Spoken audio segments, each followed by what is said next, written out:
नमस्कार मित्रांनो, स्वागत आहे तुमचं जॉब गुरु या आपल्या यूट्यूब चॅनलवर. नवीन योजना आलेली आहे ज्यामध्ये 3,000 रुपये भेटणार आहेत. त्यासाठी अर्ज चालू झालेले आहेत. या ठिकाणी पाहू शकता हा अर्ज नमुना आहे. अर्ज मात्र तुम्हाला ऑफलाईन पद्धतीने भरायचा आहे. काय योजना आहे, कशा पद्धतीने अर्ज भरायचा आहे, कुठे अर्ज द्यायचा आहे, 3,000 रुपये जे भेटणार आहेत ते कसे भेटणार आहेत, वयोमर्यादा काय असणार आहे, संपूर्ण माहिती आपण या व्हिडिओमध्ये पाहणार आहोत. त्यासाठी हा व्हिडिओ शेवटपर्यंत पाहत राहा. ही GR जी आहे आणि अर्ज लिंक तुम्हाला डिस्क्रिप्शन बॉक्समध्ये देतोय. त्यासोबत जाता जाता या व्हिडिओला एक लाईक नक्की करा आणि तुमचे जे कोण पण नातेवाईक असतील, मित्र असतील त्यांच्यापर्यंत ही माहिती नक्की शेअर करा. त्यांना 3,000 रुपये भेटण्यासाठी मदत होणार आहे. तर बघा, राज्यातील 65 वर्ष वय व त्यावरील ज्येष्ठ नागरिकांना त्यांच्या दैनंदिन जीवनात सामान्य स्थितीत जगण्यासाठी आणि त्यांना वयोमानापरत्वे येणारं अपंगत्व, अशक्तपणा यावर उपाययोजना करण्यासाठी आवश्यक सहाय्य साधने, उपकरणे खरेदी करण्याकरिता तसेच मनस्वास्थ्य केंद्र, योग उपचार केंद्र द्वारे मानसिक स्वास्थ्य अबाधित ठेवण्यासाठी राज्यात मुख्यमंत्री वयोश्री योजना राबवण्यात मान्यता देण्याबाबत. तर योजनेचं नाव काय बघा, मुख्यमंत्री वयोश्री योजना असणार आहे, जी की या ठिकाणी ज्येष्ठ नागरिकांसाठी असेल. वय वर्ष 65 व त्यावरील या ठिकाणी ज्येष्ठ नागरिकांसाठी. तर हा GR 6 फेब्रुवारी 2024लाच आलेला आहे, परंतु याचे अर्ज जे आहेत आता सुरू झालेले आहेत या ठिकाणी 2024 साठी. तर अगोदर आपण डिटेलमध्ये या योजनेची पात्रता माहिती बघूयात आणि त्यानंतर अर्जाबद्दलची माहिती. तर पहा, या ठिकाणी एकूण लोकसंख्या 11.24 कोटी इतकी आहे. त्यापैकी 65 वर्ष व त्यावरील अंदाजित एकूण 10 ते 12% ज्येष्ठ नागरिक म्हणजे 1.25 किंवा 1.50 कोटी आहेत. एवढे ज्येष्ठ नागरिक आहेत पहा. त्यांच्यापर्यंत ही माहिती नक्की शेअर करा. त्यापैकी मोठ्या प्रमाणात ज्येष्ठ नागरिकांना कोणत्या ना कोणत्या अपंगत्वाचा सामना करावा लागतो. तर सदर बाब विचारात घेऊन केंद्र शासन दारिद्र्य रेषेखालील संबंधित दिव्यांग, दुर्बलग्रस्त ज्येष्ठ नागरिकांसाठी शारीरिक असमतेनुसार सहाय्य साधने, उपकरणं पुरवण्याची वयोश्री योजना सुरू केली आहे. त्यानुसार अशा ज्येष्ठ नागरिकांना सक्रिय जीवनात आणण्यासाठी आणि गतिशीलता, सस्पेन्शन आणि मोकळेपणाने जीवन जगता यावे यासाठी उपकरणे प्रदान करून तसेच मानसस्वास्थ्य, योगोपचार ह्या ठिकाणी मानसिक तथा कौटुंबिक स्वास्थ्य अबाधित ठेवून अनुकूल समाज निर्माण करण्यासाठी पुरस्कृत योजनेच्या धर्तीवर मुख्यमंत्री वयोश्री योजना राज्यामध्ये राबवण्याची बाब शासनाच्या विचाराधीन होती. तर पहा, त्याचा शासन निर्णय आलेला आहे. राज्यातील 65 वर्ष वय व त्यावरील ज्येष्ठ नागरिकांना त्यांच्या दैनंदिन जीवनात सामान्य स्थितीत जगण्यासाठी, तर ह्यांच्यासाठी ही वयोश्री योजना जी आहे मंत्रिमंडळाने दिलेल्या मान्यतेनुसार हा शासन निर्णय देण्यात येतो आहे. योजनेचं नाव आहे मुख्यमंत्री वयोश्री योजना. याचं ध्येय आणि उद्दिष्ट काय आहे पहा. राज्यातील 65 वर्ष व त्यावरील ज्येष्ठ नागरिकांना त्यांच्या दैनंदिन जीवनामध्ये सामान्य स्थितीत जगण्यासाठी वयोमान परत्वे येणारे अपंगत्व असेल, अशक्तपणा असेल यावर उपचार करण्यासाठी आवश्यक जी साधने असतात त्यांना खरेदी करण्याकरिता, त्यासाठी मित्रांनो या ठिकाणी प्रशिक्षणाकरिता किंवा साहित्य खरेदी करण्यासाठी एक वेळ एक रकमी 3,000 रुपये पात्र लाभार्थ्यांच्या बँकेच्या वैयक्तिक आधार संलग्न बचत खात्यात थेट लाभ वितरण DBT प्रणालीद्वारे प्रदान केलं जाणार आहे.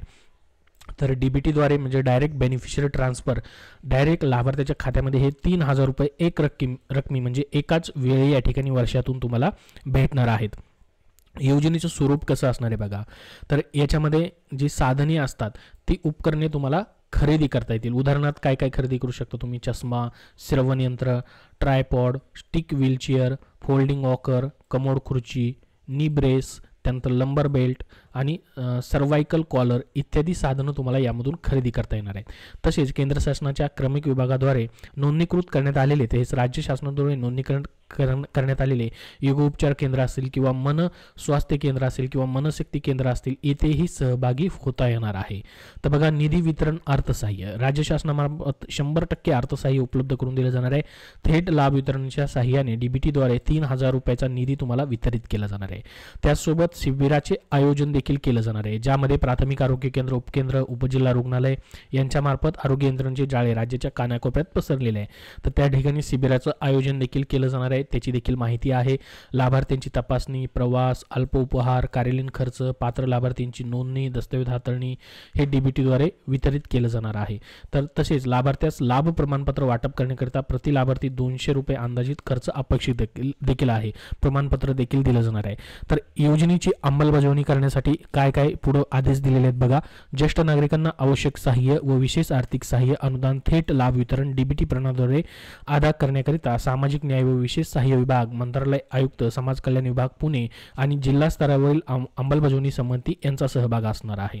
तर याच्यामध्ये नोडल एजन्सी आणि यंत्रणा देखील सहाय्यभूत केले जाणार आहे जिल्हा स्तरावरती आणि आयुक्त स्तरावरती. त्यानंतर लाभार्थ्यांच्या पात्रतेचे निकष काय काय असतील बघा. आता या योजनेअंतर्गत व्यक्ती राज्यातील ज्येष्ठ नागरिक, ज्या नागरिकांनी 31/12/2023 अखेरपर्यंत वयाची 65 वर्षे पूर्ण केली असतील बघा. वय तुमच्या या ठिकाणी तीच पात्रता आहे आणि ज्येष्ठ नागरिक असणं गरजेचं आहे. 65 वर्षे पूर्ण केली आहेत असे नागरिक पात्र समजण्यात येतील. ज्या व्यक्तींचे 65 वर्ष आणि त्याहून अधिक आहे त्या व्यक्तींकडे आधार कार्ड असणं आवश्यक आहे. आधार कार्डसाठी अर्ज केलेला असावा आणि आधार नोंदणीची पावती असेल तरीही चालेल, तर ते ओळखपत्र पटवण्यासाठी असणार आहे. त्याचबरोबर लाभार्थी पात्रतेसाठी जिल्हा प्राधिकरणाकडून प्रमाणपत्र किंवा बीपीएल रेशन कार्ड किंवा राष्ट्रीय सामाजिक सहाय्य कार्यक्रमाअंतर्गत, इंदिरा गांधी राष्ट्रीय वृद्धापकाळ निवृत्ती वेतन योजनेअंतर्गत किंवा राज्य केंद्र शासनाच्या इतर कोणत्याही पेन्शन योजनेअंतर्गत वृद्धापकाळ निवृत्ती वेतन मिळाल्याचा पुरावा सादर करू शकतात. त्यानंतर उत्पन्न मर्यादा बघा. लाभार्थ्याचे कौटुंबिक वार्षिक उत्पन्न 2 लाखाच्या आतमध्ये असणं गरजेचं आहे. याबाबतचे घोषणापत्र लाभार्थ्यानं द्यायचं आहे. त्यानंतर सदर व्यक्तीने मागील 3 वर्षात स्थानिक स्वराज्य संस्था, सरकारद्वारे नियंत्रित सार्वजनिक उपक्रमांसहित कोणत्याही सरकारी स्रोताकडून तसेच उपकरण विनामूल्य प्राप्त केलेलं नसावं.